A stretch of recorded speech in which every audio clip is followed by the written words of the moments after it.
Hey, what is up guys, welcome back to the channel and welcome back to another Gran Turismo video. We're going to do something a little bit different in this video. We're going to rank every single entry in the Gran Turismo franchise from genuinely absolutely goated to genuinely absolutely terrible. Now we're of course going to start off with the first 1997 release, Gran Turismo, all the way up until the latest release from 2022, which is of course Gran Turismo 7. In between we'll have some of the offshoot games, the likes of GT Sport, Concept and Prologues. However, before we get into the video, don't forget to leave a like, subscribe and turn your notifications on so you don't miss an upload from me. Okay, so here we go, we have our tier list. First of all, let's introduce you to the games. We've got all of the mainline titles ranging from Gran Turismo 1 all the way up until Gran Turismo 7. Now in between we do have some of the sort of lesser known titles, the likes of Gran Turismo Concept, HD Concept and of course the Prologue titles. We also have the Gran Turismo PSP entry, which I am going to count as a fully fledged release, but of course for a different console instead of the mainline PlayStation console at the time. Now in terms of this game right here, this is the one that I'm only missing. There's actually two versions of Concept. There is a 2001 version and a 2002 version. Now what I'm going to class this is the 2002 Tokyo to Geneva Concept. Now the reason for this is because practically it's the same game just with more content on it. So instead of having two versions of the same game, we're going to class this as the 2002 Concept game. So basically we do have every single entry in the Gran Turismo franchise, apart from one which is really just a different game as well, which has more content added on. So there are the titles: Gran Turismo 1, 2, 3, Concept, Prologue, 4, HD Concept, Gran Turismo 5 Prologue, Gran Turismo PSP, GT5, GT6, GT Sport and finally GT7. The main reason I'm keeping GT7 on this list is because it's been out for over 2.5 years at this point, and I feel like we do have a good grasp on where it ranks in line with all of these other titles at this point. Now of course there'll probably be still more added to it, and who knows, in the end this list could change and GT7 could jump right to the top or right to the bottom. Now in terms of the actual tiers themselves, we have GOAT, so greatest of all time. This means it was an absolutely masterpiece of a title, absolutely incredible. We then have Amazing, which of course just means that it was an amazing title. We have Solid, which means it was pretty much a solid entry to the franchise itself.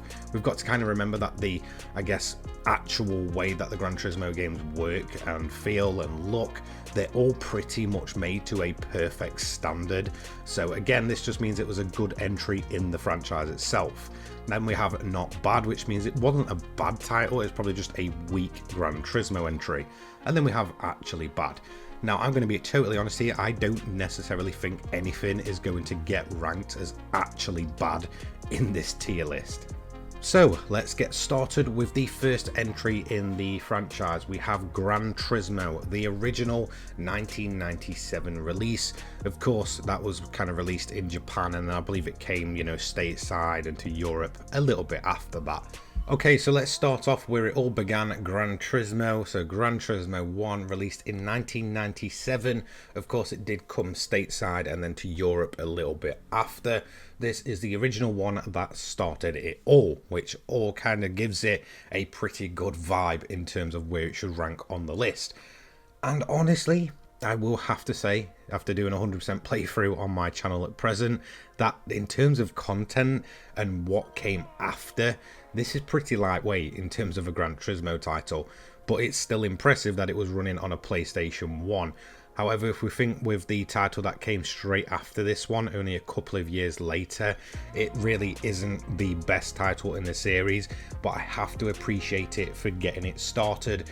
Honestly, kind of going back, it feels more like a test demo for what Gran Turismo 2 could really pull out right at the end of the PlayStation 1's life cycle. Again, kind of getting overshadowed with the sheer amount of content from the sequel, which overall is just a much better and much bigger game. So for me, Gran Turismo 1 has to go in solid. Now, I know I'm probably going to get rinsed for that, but again, yes, I do appreciate that it started the series itself, but we just have to remember what came after that one. I cannot really give it an amazing rating or a GOAT rating for that simple reason that it's lighter on content than its sequel, which is of course expected, but by a massive amount. And again, going back, it does feel more like a test for what would end up being, you know, Gran Turismo 2 in the end. So for me, Gran Turismo from 1997 goes in solid. Thank you for starting this series, it's still a great game, but for me, it's just not really any better than a solid entry to the Gran Turismo franchise. Okay, so next on the list we have Gran Turismo 2. For me, that's going straight in GOAT, no questions asked. If it wasn't for this game, I would have never become the Gran Turismo fan that I actually became in the end. This was the first ever video game I played. It was the first ever video game I owned back in Christmas of 1999, opening up my PlayStation 1 and seeing a copy of Gran Turismo 2 there. This game I played religiously for years upon years, up until about really Gran Turismo 4. Even when I got GT3 and a PlayStation 2 close to its actual launch, I was still constantly going back to the PlayStation 1 and Gran Turismo 2. Now, one thing that made this game even more special was the fact that originally my memory card didn't actually work for my PlayStation 1, so every single time I had to restart the Gran Turismo mode, meaning that every single time I jumped on for a good 6 months or so, I was reliving the beginning of the game as much as possible and got as deep as possible into the game. Eventually I did get a brand new memory card that did manage to work with the PlayStation 1, and it became an entirely different game as I kind of went through all the races and stuff. And honestly, when it comes to content, it's jam-packed. If we compare it to its original, obviously the car, it's upwards of about 700 on a PlayStation 1 title, which is pretty ridiculous.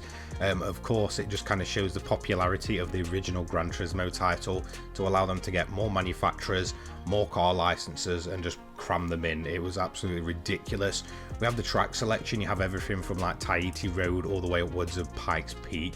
It's a fairly large track selection as well. None of them are boring, and some of them I really wish would come back. I absolutely love the track selection in this game.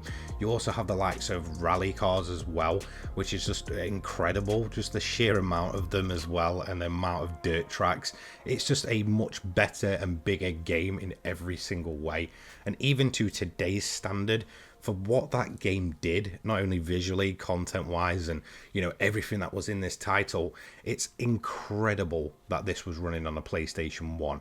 For me, it is one of the most goated games of all time, and I think a lot of people that enjoy this series feel the same as well, considering that even in 2024 the mod support for Gran Turismo 2 on PC is pretty impressive as well.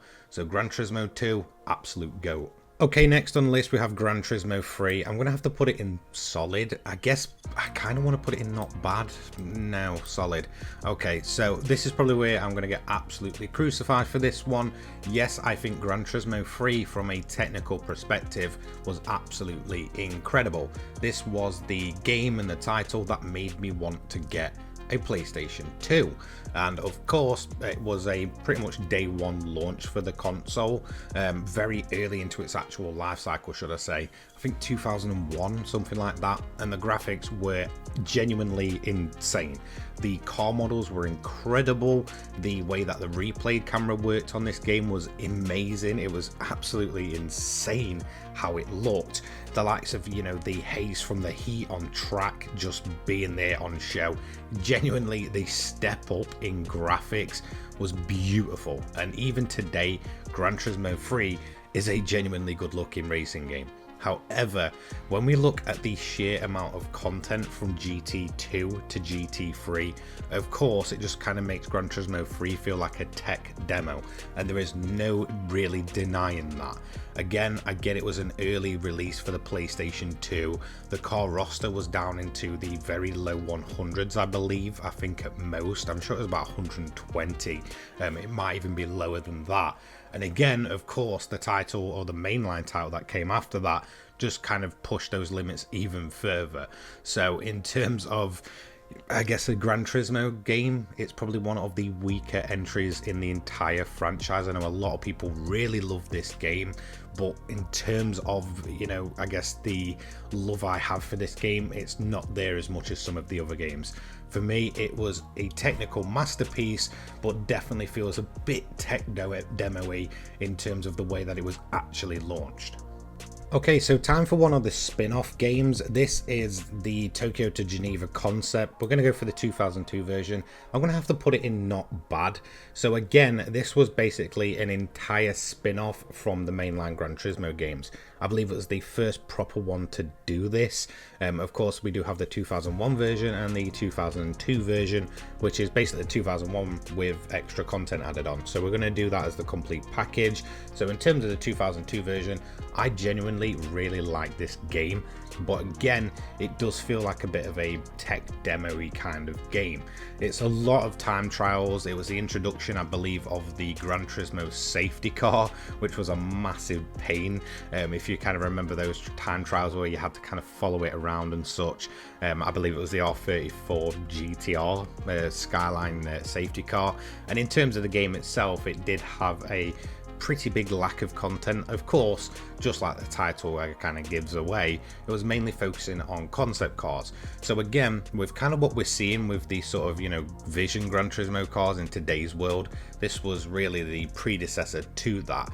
Again, Gran Turismo's always had a close relationship when it comes to concept cars, and it was no different here. For me, of course, it just feels once again a bit like GT3, more of a tech demo, and that's really what it was. It was the first proper spin-off of the franchise. It was a good game, and I do really like the idea of mainly focusing on the concept cars. Some of them have obviously become real things. I believe the likes of the RX-8, there was the Ford GT concept as well. There was the kind of Volkswagen supercar. There was some pretty cool cars in this game. Most of them did end up in Gran Turismo 4 as well. But in terms of a standalone title, it wasn't bad. It just wasn't as good as the mainline titles, and I don't really think they expected it to be either. A pretty cool, I guess, concept idea of a concept car racing game. Just far too many of the time trials, to be totally honest. Okay, so next up we have Gran Turismo 4 Prologue. Now, honestly, I would definitely take concept over Prologue. I'm going to be totally honest with that. Don't get me wrong, for a taster of what GT4 would become, it was good. I just felt like, honestly, it was kind of too, I guess, license testy, coffee breaky from what I can remember. I really don't have that good memories of this game. I do remember being blown away of what would really happen with GT4, but honestly I think at that point I was just far too much waiting for Gran Turismo 4. I believe there was a lot of talk around it and a lot of delays from magazines back in the day, so at this point I was genuinely just waiting for the full release. Now, Prologue did a good job of giving us a taster, but it still couldn't take away from the fact that GT4 just needed to come out. I was so excited for that game. So Prologue, it wasn't bad. I would definitely take concept in terms of this tier over Prologue because it's just a more complete package, but in terms of giving us a little bit of a taster for what would come with GT4, it did a decent enough job. So here we go, the big one. Gran Turismo 4, probably one of the, if not the most popular Gran Turismo game to ever exist. I genuinely really enjoy this game. That intro for the first time was honestly breathtaking. The sheer amount of content in this game was ridiculous. I'm pretty sure at this point it was upwards of 900 to 1,000 cars. So when we think of the jump from Gran Turismo 3 about 3 or 4 years prior, from 100 cars to upwards of 1,000 cars, I believe, it was just ridiculous. I think in the end it was in the range of 800 to 1,000, something like that. Probably towards the lower end of that, but when you think that was running on a PlayStation 2, it had HD potential. You could run this game in HD. It's ridiculous what was inside this package. Now, for me, I have much more nostalgia and much more love for Gran Turismo 2, but there is no denying, whilst even today people are still talking about Gran Turismo 4, the amount of content, the amount of cars, the amount of tracks is absolutely mind-blowing. And I think we start seeing a trend here when it comes to the, I guess, mainline releases of Gran Turismo.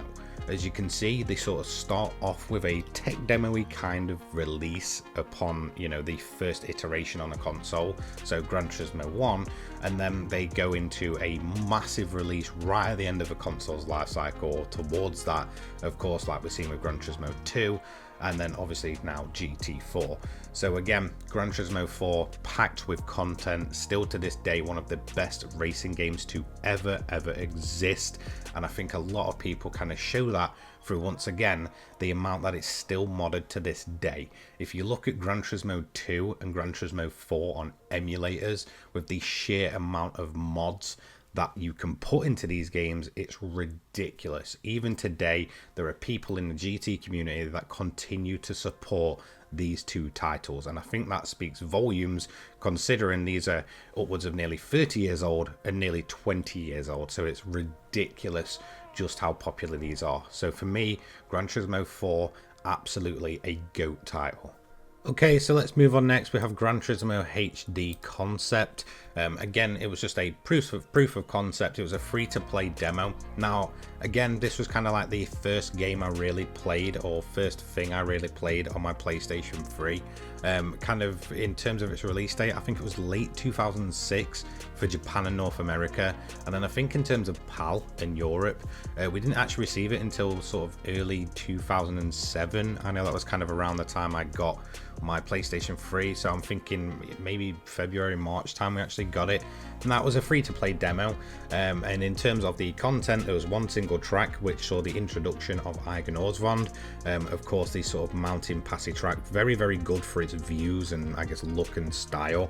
And of course, we do also have around about 10 cars, and in terms of the models, I believe every single one of them would end up being a premium car for Gran Turismo 5. So again, basically just treat it as a proof of concept, and in terms of what it was showing off, the way it looked, it was genuinely incredible. But again, it just wasn't that amazing in terms of really what it was. One single track, 10 cars, it wasn't meant to last long. It was just a taster and a proof of concept that Gran Turismo could look incredible in the HD era.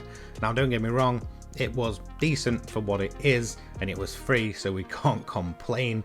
But of course, very light on content, very much lacking a lot of things, and in terms of the driving itself, it really didn't feel that amazing. I genuinely remember jumping on this and feeling like Gran Turismo 4 felt better to drive, and I think apart from the amazing looking graphics and locations and that huge jump once again, just like we saw with Gran Turismo 3, HD Concept just felt like a much weaker version in terms of the driving, actual in-game driving, than what we saw with the previous version. So for me, HD Concept wasn't bad, it just again was a free-to-play demo and a proof of concept.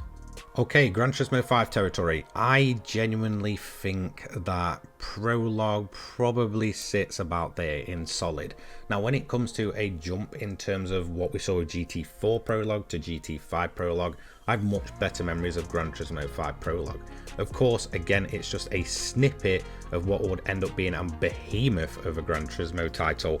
So for me, GT5 Prologue was definitely better than what we saw with GT4 Prologue, and of course we do have that jump in graphics. However, again, when it comes to the actual, I guess, gameplay, it was a very limited game, and you kind of expected it to be. Now, of course, I would take the likes of Gran Turismo 1 and Gran Turismo 3 over it, but in terms of the sheer jump, especially from even what we saw in HD, I feel like there was an even bigger graphical jump. I genuinely remember being absolutely mind blown by seeing this actual game in motion and playing it.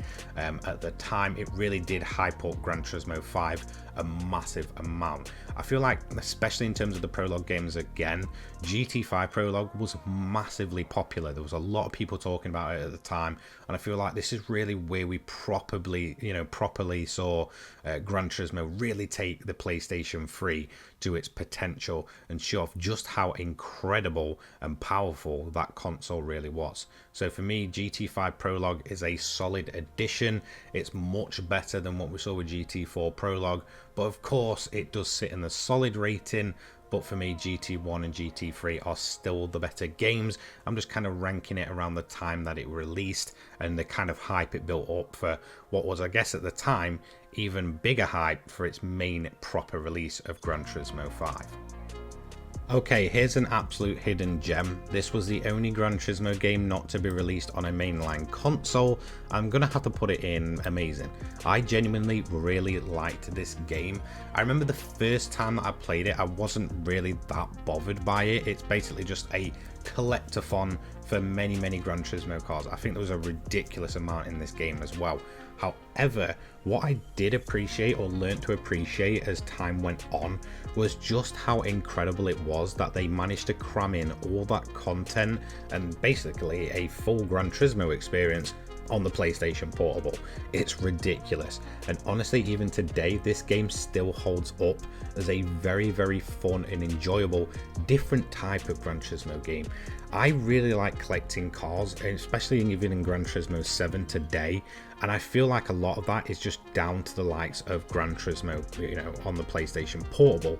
That's what it was aiming around, and I think once you've kind of got into that mindset of that's what that title's about, it can be quite difficult to kind of go into the other titles without absolutely wanting to own every single car possible.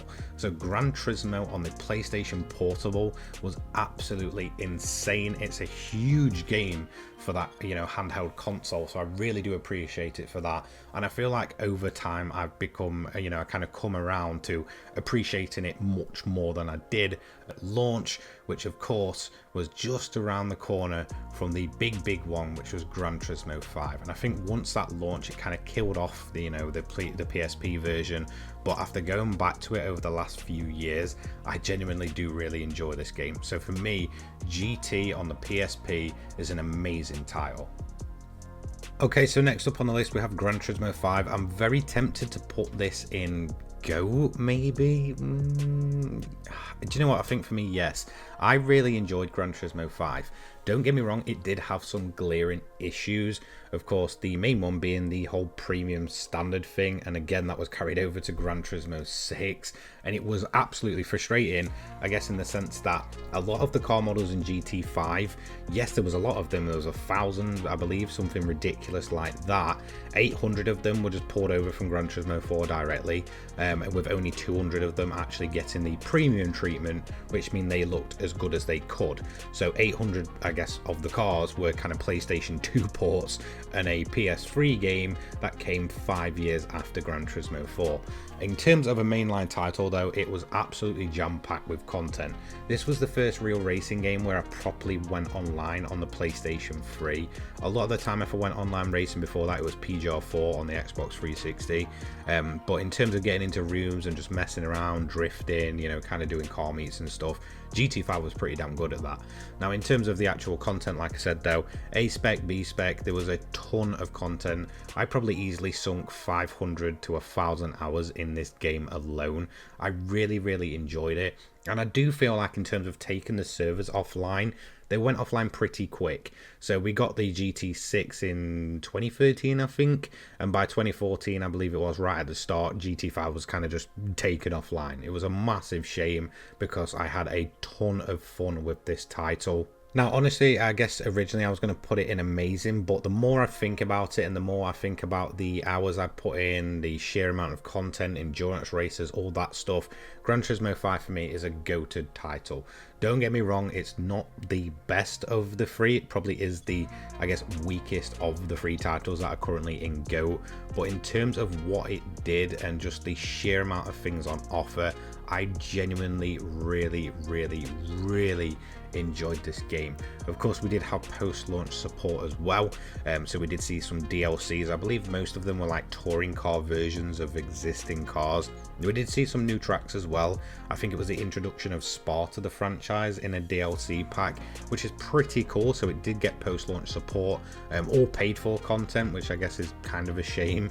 And kind of looking back where the franchise is now, to see, you know, us having to pay for tracks that will just come along for free down the line, did feel a bit, I guess, of a downside for it. But in terms of what Gran Turismo 5 was as a whole package, for me, it's absolutely a GOAT title. Okay, so around about 3 years later, we got Gran Turismo 6, and for me, it's going to have to go into amazing. Now, honestly, it's kind of on the border between a solid launch, a solid release and an amazing release. Don't get me wrong, I love Gran Turismo 6, but in many ways, it did feel like a step down from the complete package that we saw in Gran Turismo 5. A lot of the kind of endurance races were toned down. I think the longest on launch was about 24 minutes, which was a kind of mocking of a 24-hour race just done over, an hour a minute, which was a massive shame. Of course, I believe it did have the B-Spec mode as well, and I do remember kind of, having to get one of the Bugattis to go around for a ridiculous period of time for one of the trophies, I believe. And just in terms of the title itself, it was just for me a weaker version of Gran Turismo 5. However, I will give it props for one thing: the feeling of the driving, or the physics should I say, in Gran Turismo 6 were absolutely miles above pretty much anything we'd ever seen up until this point. The sort of weight transfer of the cars, the amount of grip, the feeling of losing grip was incredible. I really enjoyed Gran Turismo 6. I binged this game for months, from day one of its launch all the way up until a good few months later, and then I will admit I kind of dropped away from GT6 because I just didn't have the love that I did for Gran Turismo 5. Of course, it did get post-launch support, and it did see the launch of the Vision series. I believe the first one was the Mercedes VGT, and I believe it did end up coming back in Gran Turismo 7. So again, we do have the launch of the VGT project. It did get updates and stuff like that, and it did become a better game over time, but I just cannot give it the same love and respect that I do for Gran Turismo 5. For me, we actually got the better Gran Turismo version the first time with this console generation. GT5 is much better than GT6. However, there's no denying that GT6 for an end-of-life game was pretty damn good. And don't forget, this launched as the PlayStation 4 launched as well. So this was sort of like one of the last proper PlayStation 3 games. And if they'd kind of held it out and gone for an early launch on the PlayStation 4, I just don't think it would have been as good. Again, don't get me wrong, the graphics were good. We still have the whole premium standard thing. I just don't think it would have held up on a PlayStation 4. I think they would have had to change far too much to actually get GT6 as a kind of, I guess, early title for the PlayStation 4. So I guess I'm in the minority when I say that I'm glad GT6 released on PlayStation 3 right at the end of its life cycle. For me, it was a proper decent swan song to say goodbye to the PlayStation 3 as the PlayStation 4 took over. And of course, I guess that kind of factors in as to why I didn't go back to it much as well. So it's kind of a blessing and a bit of a curse. GT6 for me, an amazing GT title. Okay, so next we have Gran Turismo Sport, and I feel like I have to put it in one of these two. Probably Solid. So, Gran Turismo Sport, I have to go off what I played the most when it comes to this game, and that was actually around its launch. Now, we have to remember, at launch, this game was kind of, I guess, shown off a lot, and it felt like it got delayed a lot. And then the launch comes, and it's a complete opposite of a typical Gran Turismo game. Now, don't get me wrong, it did get better over time, but the most time I played with GT Sport itself was right at the beginning of its launch. So from day one all the way up until a couple of months later. Within a couple of days, I'd actually completed all of the single player content at the time, which was of course the circuit experiences, I believe some of the sort of challenges and stuff. They were a breeze. Getting through them was absolutely easy. Majority of them I did the first day that the game actually launched. That then just left me with multiplayer or sport mode, and at first it was good and it was something refreshing, but it was quite easy to get burnt out on it very quickly. So within a couple of months I was pretty much done with GT Sport.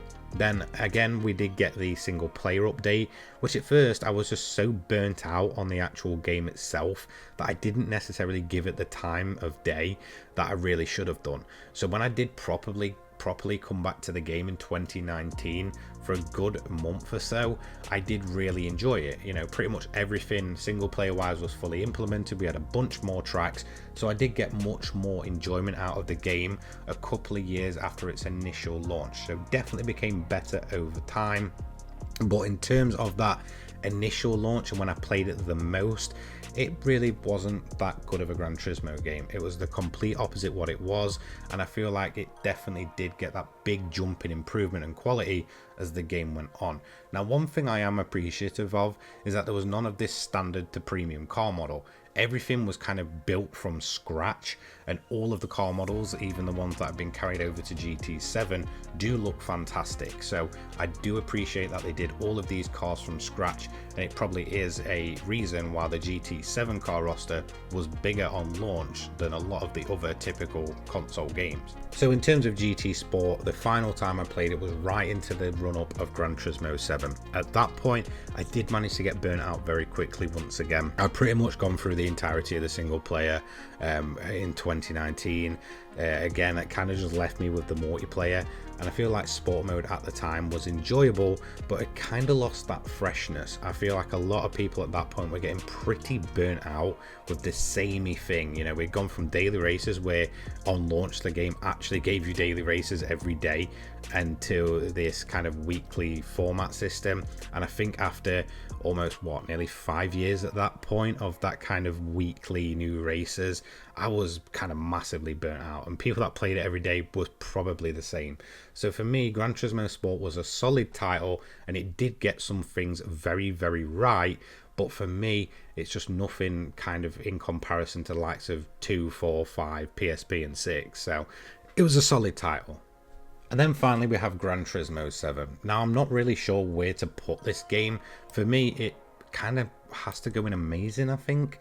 I do think from what the game is now, it is an amazing game. It's a technical masterpiece. To think this game released 2.5 years ago, and even now still looks better than a lot of games that have tried to, you know, come out since. Graphically, it's beautiful. The step up from Sport to 7 is pretty big, especially if you're on the PlayStation 5. And I think in terms of where the game is now, if I was starting this game at the present day than where I actually did, I think I would be quite happy with the package. There's a decent amount of events there. Of course, the multiplayer is actually, I would say, I guess, in one sense better and one sense weaker. I think if you can get custom races going with friends, there's a lot of good times to be had. The car list is much better, and in terms of the gameplay, I think this is the best feeling Gran Turismo game we've ever had.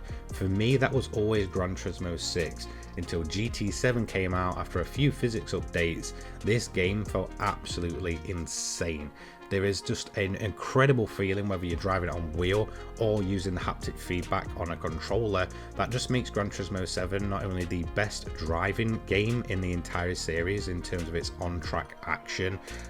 Graphically, it's stunning. In terms of the content, it's actually building up quite nicely. Don't get me wrong, I will talk about the controversies in a minute.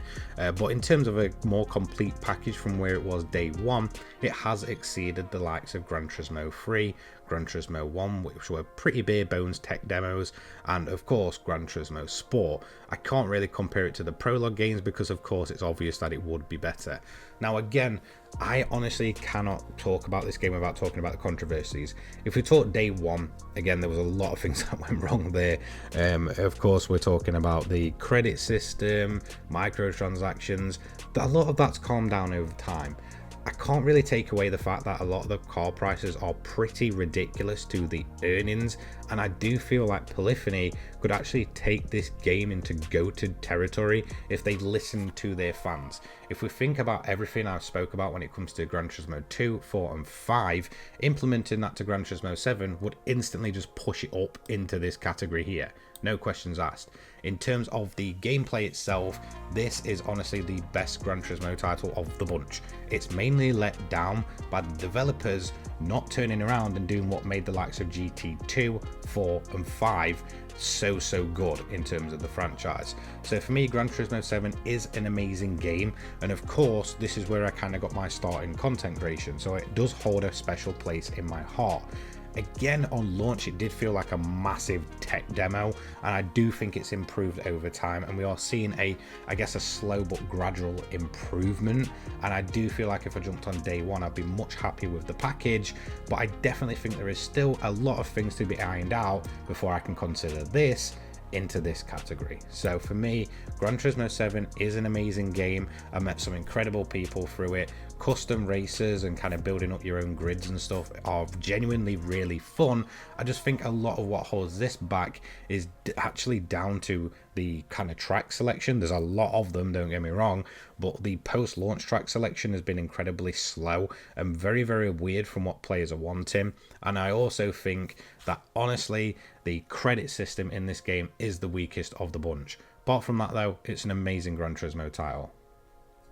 And there we go, that is the tier list in the end. In terms of actually bad, there is no actually bad Gran Turismo titles. That was a given. It was obvious that there would never be a actually bad Gran Turismo title. In not bad, we have Tokyo to the Geneva Concept 2002. I genuinely like this one, and I think it is the strongest of these. I would be tempted to move it to solid if I didn't have some of these games in here. Prologue GT4, a great little taste of what would end up being. Gran Turismo Gran Turismo HD Concept, again, great little tech demo, but there's really not much to it. Solid Gran Turismo, I do feel like I should kind of bump that up one, but again, I feel like over time this has kind of dropped down to a solid title. Definitely not bad, it's definitely not absolutely perfect, but for me it's the beginning of the franchise and is the best of these here. Gran Turismo 3 just felt like a PlayStation 2 tech demo. Don't get me wrong, I love that game, and I know a lot of people will crucify me for not putting it higher, but there was much better games to come from the franchise. Gran Turismo 5 Prologue, much better than Gran Turismo 4 Prologue, hands down. Gran Turismo Sport, I know there's a lot of people, especially newer Gran Turismo players, that will absolutely love this title, but for me it has nothing on the other titles in the series. An amazing Gran Turismo PSP, again just for what this did on a handheld console is mind-blowing. Gran Turismo 6, again doesn't give me the nostalgia or love like Gran Turismo 4 and 5, but definitely an amazing title. Gran Turismo 7, I kind of feel like I could move this down, but again, I feel like I could move it up if they actually got the game right. So for me, it's an amazing game, it's just definitely lacking some key features. Gran Turismo 2, for me, the best Gran Turismo game to ever exist, and definitely worthy of that GOAT category. Gran Turismo 4, probably the most popular entry in the entire franchise, and it's obvious why. And finally, Gran Turismo 5, once again, finishing off the GOAT category. Definitely an incredible game, and definitely one that's worth your time. So there we go, every single Gran Turismo entry ranked in my opinion. Don't forget to let me know yours down below. I want to say a massive thank you to all of my channel members who help support this channel between uploads. If you do want to become a channel member today, feel free, it massively helps me, obviously between uploads and things like that, so I do greatly appreciate it. And a big thank you to you guys watching at home. I hope you have a fantastic rest of your day. Take care guys, peace.